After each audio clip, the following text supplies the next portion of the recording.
I think anytime that you're making an effort to be more mindful or to raise your awareness in any way, that could be looking up information on the internet or just paying attention to your breath in a formal practice for a few minutes a day. But I think a good starting point is intellectually asking yourself what you value in your life, and then maybe doing some more research on Vipassana and the 10-day courses online. And if those match what you value or what you want to value even, so maybe your values are totally out of whack right now and you know that you can do better, there's something pulling you to do better, then write that down. What is it that you want to change? What kind of values do you want to embody? What kind of impact do you want to have on your community, your family? And then realize that those things are totally attainable, and a 10-day course is just allowing you to have a tool to learn more about yourself and start making the changes necessary to be that change in your community, to start embodying those values that you want to embody. Dude, heck yeah. And another thing too, so like I literally just met him like an hour ago. We took an hour sit, and then we're doing this interview when we still have a bit of natural light here.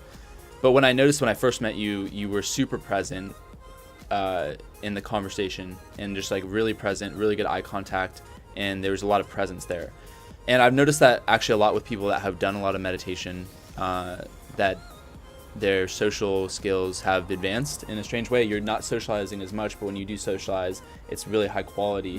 And I think it makes people feel very special because you're present with them. You're less self-conscious, or you're less focused on yourself. You're more focused on the other person. So it's a cool experience to interact with someone that's meditated a lot.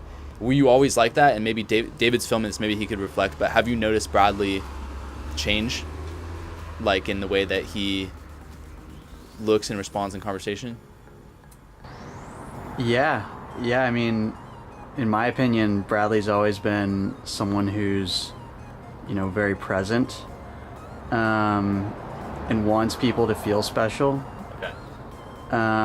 But I can tell very subtle shifts in the way he converses. I think he has put more emphasis on his ability to tell the truth and to be completely honest with what he's saying. Whoa, so all right, so wow, this is hitting me hard. So like I've done some videos on this, but I don't know if people noticed. So I worked with like a radical honesty company for a while after college, and went on a lot of retreats where we pushed ourselves really hard to begin being honest, admitting insecurities and stuff like that. We actually did a cool video with David in here where we shared that, so you should check that video out. That was a cool video. Okay, yeah, so you saw that. So yeah, like I think honesty is such a game changer. And so how does meditation link to honesty, or how did you start cultivating more honesty or authenticity? Okay, that's a great question that I'd love to answer. So honesty is telling the truth to the best of your ability, and we all know when we're lying. But this practice of Vipassana, I'm able to feel the feedback much more quickly when that truth is somehow distorted, when that is not as truthful as it could be. So if I lie outright, or if I even a white lie or exaggerate or distort the truth in any way, that inner voice, like I said, becomes louder, and it calls to me and it says, oh, you can correct that. Why don't you correct that right now while you have the choice? And there's actually like a tightening in my chest generally when I'm not being as truthful as I can, when I'm not being as authentic as I can.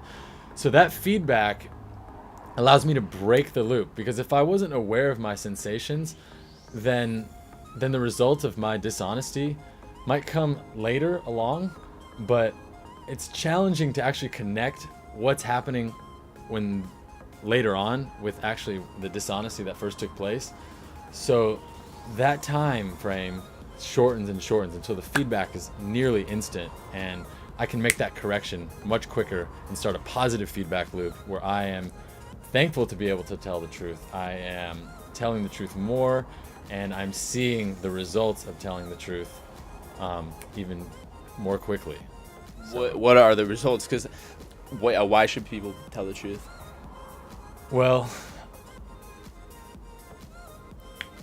I think truth is important because without truth, without people willing to speak the truth, then the world is just pure chaos. There's no order at all. So if we're telling the truth more and more, then we're actually opening ourselves up to something outside of ourselves, and allowing whatever that is. You can call it God, you can call it source, you can call it love, the nature, that can actually flow through us. And the more we open up, the more we tell the truth, the less tension we have, and the more receptive we are to that source. And then that source can also flow through us into those that we're with. Yeah, it's strange. I've like found in my own life, it's strange, like when you start telling the truth, it's an interesting thing to start speaking it to other people. And what occurs simultaneously is once you can be honest with other people, it's like a constant thing where you start becoming more honest with yourself as well. Because back about listening to the inner voice, I think that we always have this inner voice, and I think a lot of people aren't honest with themselves about their values, about what they really want out of life, their goals, who they want to be around. We're always kind of, I think growing up, a lot of us have been shoving that aside our whole lives. I know I did, because I wanted different things. Like I wanted to be respected and liked by other people, so I compromised in different ways, or I wanted, different things, and I pushed that inner voice aside.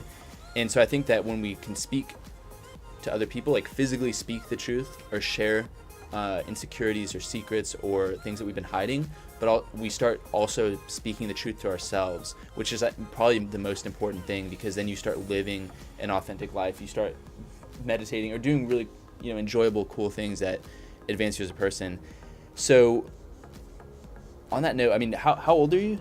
I'm 28. 28 years old. Okay. I'd like to just add to that, because for those of you listening that might not understand what the inner voice is, or don't even agree that there is an inner voice, or don't even know what you want or who you are, but want to know more about yourself, meditating is a great starting point. Instead of going outside trying to find who you are, going inside and seeing what's in there.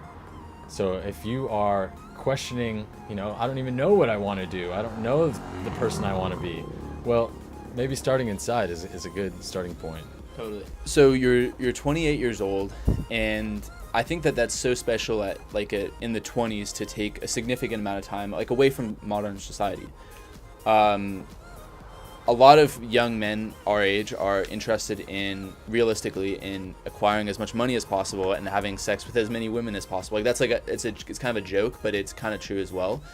Just getting attaining worldly status in certain things. That's what a lot of young men in their 20s are shooting for, and women as well. Sometimes it's directed in different ways. So what have you learned from taking time out from society? I imagine from the internet to a certain degree, social media to a certain degree, that kind of stuff.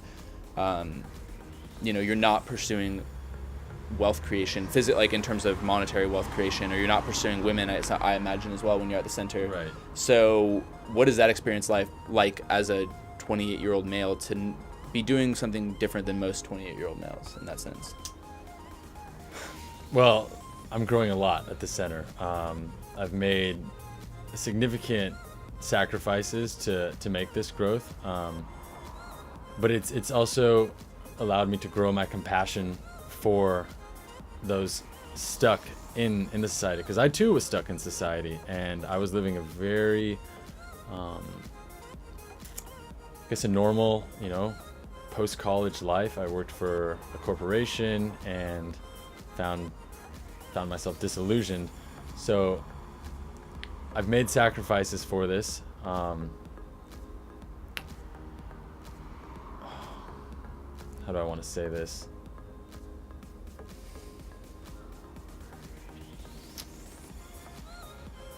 Repeat the question, the second part. What is it like, I guess? Oh, okay. So when I come back into